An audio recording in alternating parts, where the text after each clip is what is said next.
Nah, oleh karena itu ketika kita tidak mempunyai choice, lalu kita berani mempunyai choice, ya, dan ketika kita merasakan bahwa kita ternyata bisa memilih, kemudian berkembang menjadi free will, kita bisa menciptakan sesuatu. Jadi artinya kalau dari kaitan kekuasaan, free will itu adalah kuasa. Ya, bagaimana kita berkuasa atas diri kita sendiri, dan kalau kita sudah berkuasa atas diri kita sendiri, bisa nggak transmutasi energi, kita pakai teknik-teknik transmutasi energi untuk memanifestasikan, untuk menarik law of attraction tadi, bisa atau tidak? Bisa, ya, tapi harus punya free will dulu.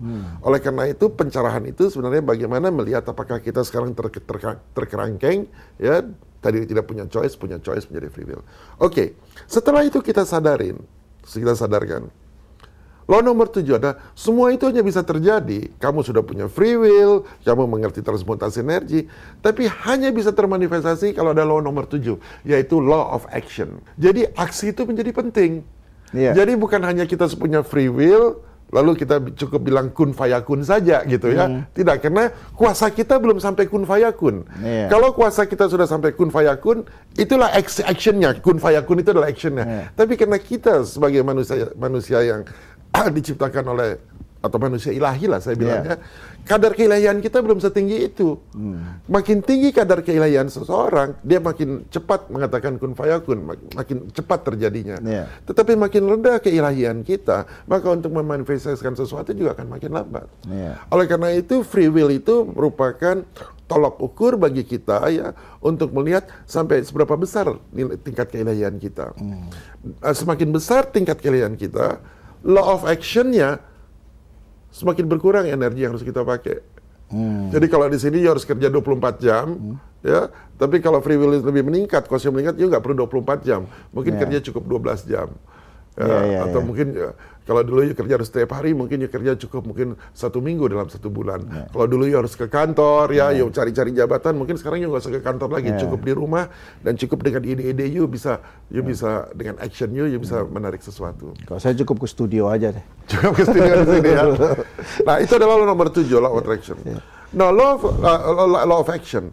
Dari law of action ini terjadilah baru law of attraction tadi. Nah, di buku The Secret tadi, law of attraction tidak menceritakan 7 langkah ini. Jadi tanpa 7 langkah ini tidak mungkin kita bisa selalu melakukan action. Kan ada hasilnya kan. Adalah law of attraction tadi. Jadi menjawab pertanyaan law of attraction tadi kaitannya dengan transmutasi energi, ini adalah merupakan satu kesatuan yang berurutan, bukan meloncat, bukan langsung mengentet, bukan shortcut. Ya, kalau you mengikuti hukum-hukum ini, maka hidupnya sejahtera. Kalau you mau ikut hukum-hukum yang shortcut tadi, pakai hukum-hukum manusia, ya you akan dapat hukuman, ya. Punishment dan sebagainya. Sukses di sini, gagal di situ, seperti itu ya. Ada balance. Betul. Ya, tapi kalau kita lihat juga di banyak kasus kan orang mempunyai salah dalam memandang diri sendiri. Baik dia overestimate ataupun underestimate terhadap diri sendiri. Banyak overestimate, misalnya orang menganggap dirinya sudah tinggi tingkat religiositasnya, padahal sebenarnya tetek aja gitu di mata orang lain. Lalu dia merasa mempunyai hak untuk melakukan monopoli tafsir agama yang dia anut, sehingga siapapun yang berbeda tafsir dengan dia, maka itu pasti sesat ya. Hal-hal seperti ini bagaimana nih kalau dikaitkan dengan konteks itu tadi, law of attraction dan semua proses yang harus dilaluinya? Itu kan pendekatannya kan ingin mengontrol.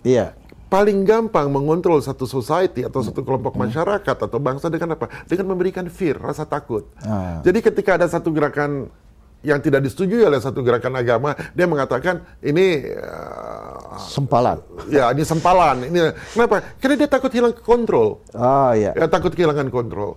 Dan itu adalah dipakai polaritasnya negatif. Ya, dia melihat ritme. Ya, pakai hukum irama melihat ritme naik atau turun, naik atau turun. Ketika dia melihat turun, ya dia lakukan fear. Kalau kita melihat di Amerika waktu terjadinya 9/11, ya, masyarakat Amerika kan merasa ketakutan dengan ada teror.